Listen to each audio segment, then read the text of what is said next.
Come out missing tomorrow. You know where I went? I went for a swim in the ocean. Is it cooking over there? Are they doing any commenting or anything?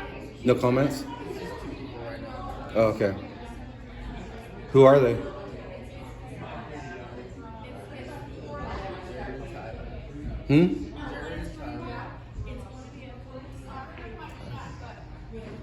Tyler. Okay. Well, wait. I have to talk about the game of golf. This is celebrating the game. Sometimes opportunity comes when you least expect it. At the start of 2020, no one could have imagined a worldwide pandemic would lead to an incredible surge of interest in golf around the world. But that's exactly what's happened over the last 2 years. And despite the challenges we faced, we've also been able to grow and plan on future growth based on this incredible surge of demand for the game we all love. It started with the opening of the Sheep Ranch, the 6th course at Bandon Dunes, a breathtaking addition to the world of golf, is what Golf Digest said in awarding it Best New Course for 2020 award. Bandon Dunes also played host to the U.S. Amateur, with people all over the world being able to watch the amazing event in televised coverage that showed off the rugged beauty of our southern Oregon coast. And that was followed by the news that Bandon Dunes will host 13 more USGA championships in coming years, something we are incredibly proud of. Prior to its opening to the public, Sheep Ranch likely held the title as one of the most mysterious golf courses in the United States. That title might now be held by Sand Valley's Lido course, the recreation of the famed Long Island course that disappeared during World War II, but was often regarded as one of the best golf designs in the history of the game. The Lido is a project that has long fascinated us, and we're pleased to share its origin story and the progress we've made with you in the following pages. When Canada reopened its borders, it was greeted by golfers excited to see the nest at Cabot Cape Breton during the day and the night, as you'll see in a feature with some great photography of playing under the starlit Nova Scotia night. But the nest was just the beginning of all that's happening in the Cabot brand, including great progress in St. Lucia on a breathtaking seaside site that Bill Core and Ben Crenshaw are building, as well as Cabot Revelstoke, a mountain masterpiece in the making on Canada's west coast. We hope you'll see that the central theme in the stories that follow is one of growth. Growing the game by investing in junior and amateur golf. Growing the game by investing in promising mini renovations, and growing our brand through projects that stir our souls, like the Lido in Wisconsin, and Bill and Ben's design on the rugged coastline of St. Lucia. Our future is bright thanks to the avid golfers that share our passion for the game.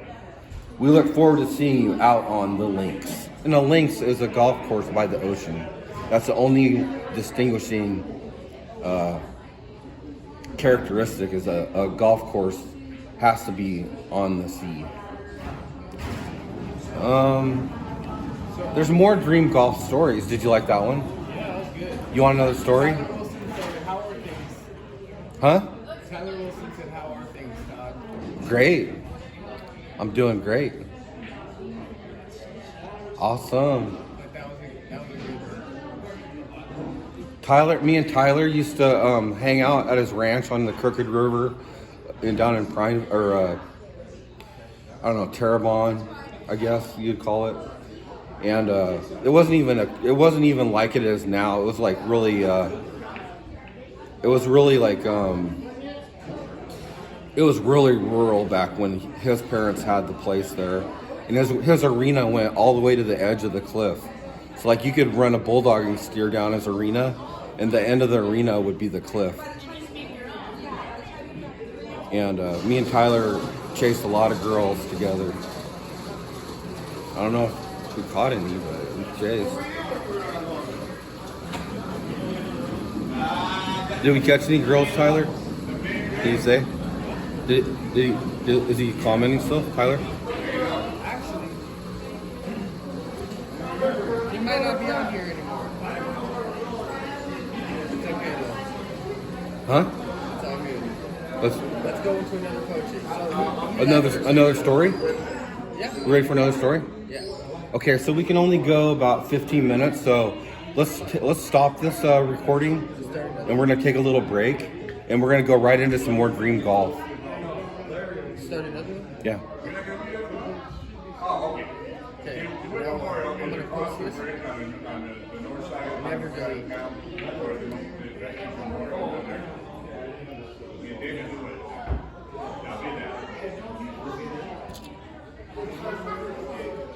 My epic going psycho.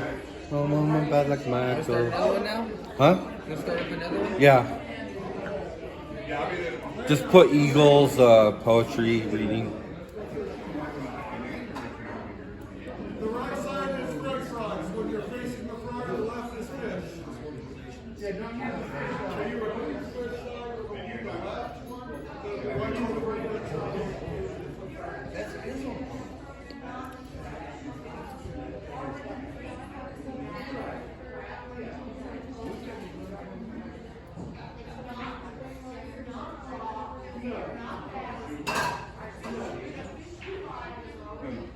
Three, two, one.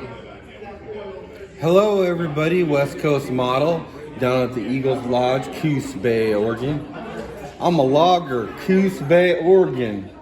I'm a logger. That used to be a song we sang back in Pendleton. I'm a logger, Coos Bay, Oregon. Because the loggers and the Cowboys never got along. Yeah. It was like something about a bar fight between a logger and a cowboy or something like that. I'm gonna put this to. Are we still rolling? Yeah, I'm gonna share. Okay, yeah, I'm reading from dreamgolf.com, catching up on, boning up on my forte of golf, because that's my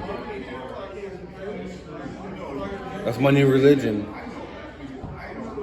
Golf, in grass, in divots, in bunkers, in links. So anyway, out here, it's golf everywhere, man. Everywhere you look, there's golf. Actually, there is no golf until about 7:30 tee time. I'm out there at 5 o'clock, getting ready, getting ahead of them, 2.5 hours ahead of them. And we still can't keep in front of them. They're just going for it, man. They love it out there.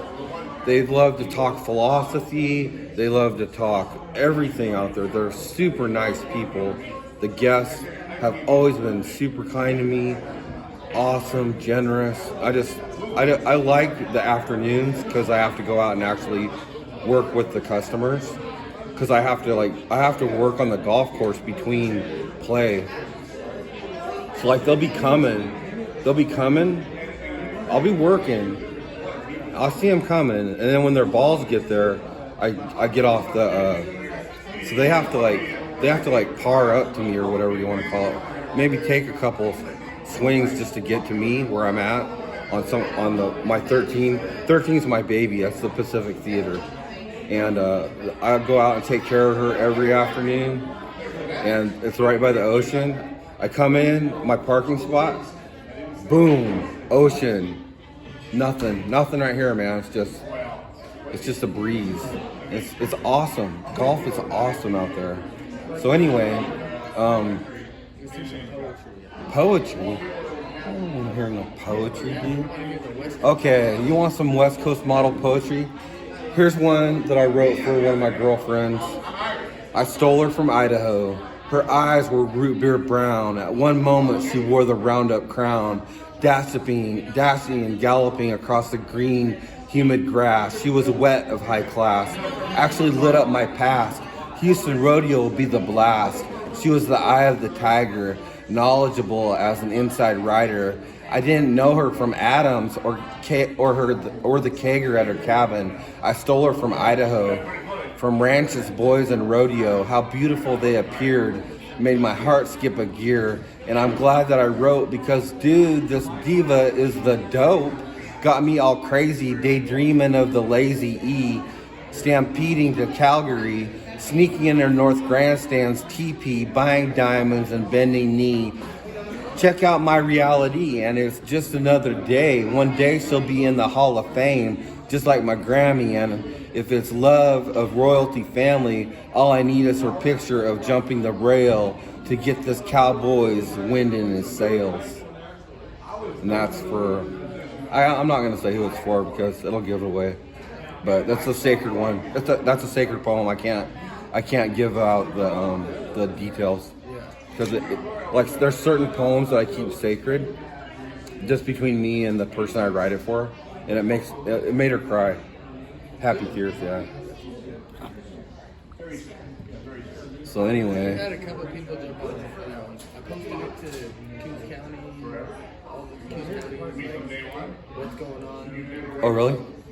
People might jump on that you don't even know. Oh good. Get some locals up here. With some locals up in this Coos Bay joint. And people are going to be seeing it later, so it's, Okay, nobody actually knows. let me see here. I got the drive out, bro. Did you? I got the drive out. How about Audra's poems, man? Audra was one hell of a chick, dude. She was a bomb. She was a poet. Don't say names. Audra. Okay, this is a poem I wrote for Audra and in one of my poetry classes in college.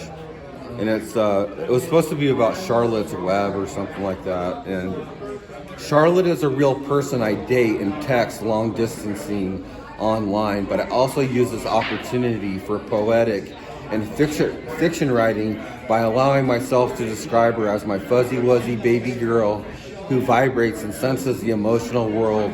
In January, I met this spider on the exciting cyberpoetry.com, computerized cobweb.com. The scenario of a cyber jabber drawing contest with a border town Texas poetic reptilian spider, which began to seduce a humanoid collegiate man, reminded me of perverse psychology, or was it reupholstering?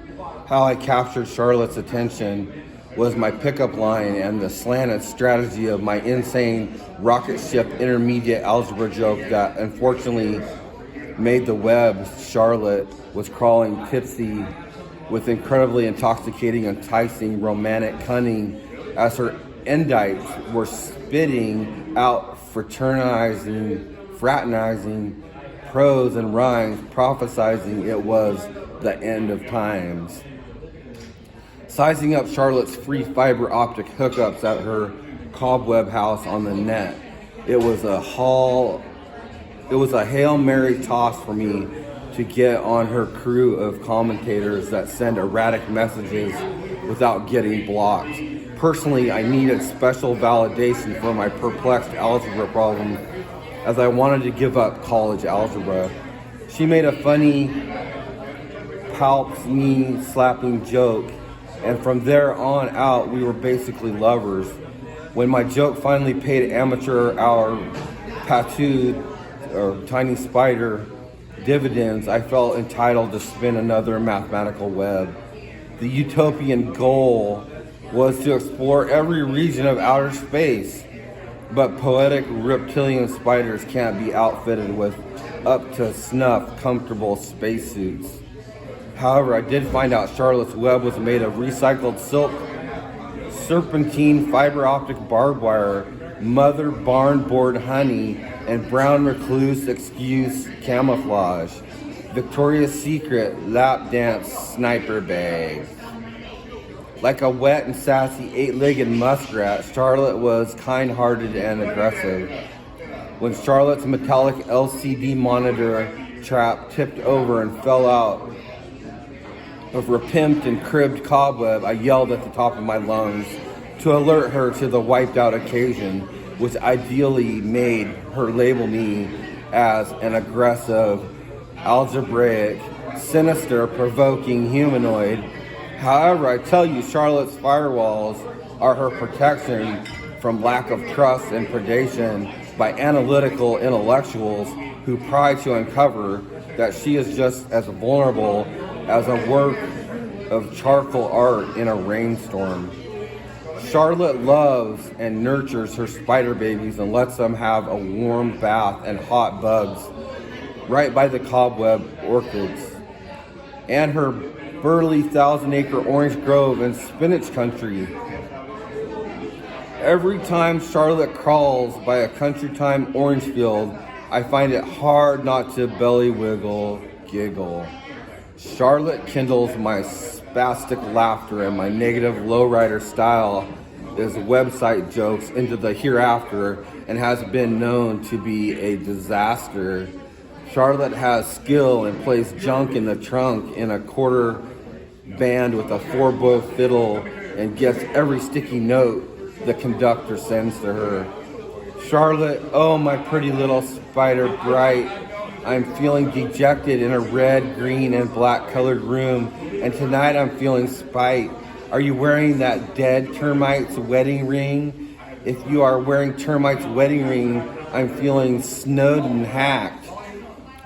Beatific Charlotte, I don't want more of your razor sharp fangs that inject your run-on sentence of all I got is you, son of a Oklahoma blister beetle, Red River. Oh Charlotte, blissful girly, bug suck my blood. Online on TextyTube, we all bumped to Charlotte's favorite alternative song, Bed Bugs, sung Beatle Sweet by the suicidal punk band Drama Mama, Charlotte, and y'all hit off magnificently marvelous. Girly bug spiders only want bushes, ceilings, and snorers corners. Please no work brooms with these spidey tunes. And Charlotte, you can have your private mansion pimp cobweb girlfriend by blaring rock and roll Bose streaker speaker.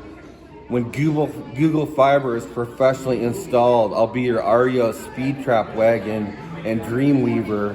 Charlotte, maybe you know $2 Sunset Strip harlot, but you put me through enough girly bug drama, you have no problems getting your own Lone Star like a full-fledged Hollywood lone starlet. And this was in memory of Selena Quintilla Perez. You guys know Selena, right? Everyone knows Selena the star that died or whatever. That was like her favorite star. So, what I love about Mother. Okay, this is another. Y'all have another one. You ready? Yeah. You go to the second. See, do you want to do another break and post another one? Because you're only supposed to do like 15-minute blocks on Facebook Live. I read it. That's where you read things. We'll try it for you. That just means that when people are watching it later, they have to scroll around and find which one was the first one. Yeah, but we're at a good breaking spot. It's actually 18 minutes, but I just said 15. I'm gonna get a glass of water. You didn't like that one? That one was good. That one was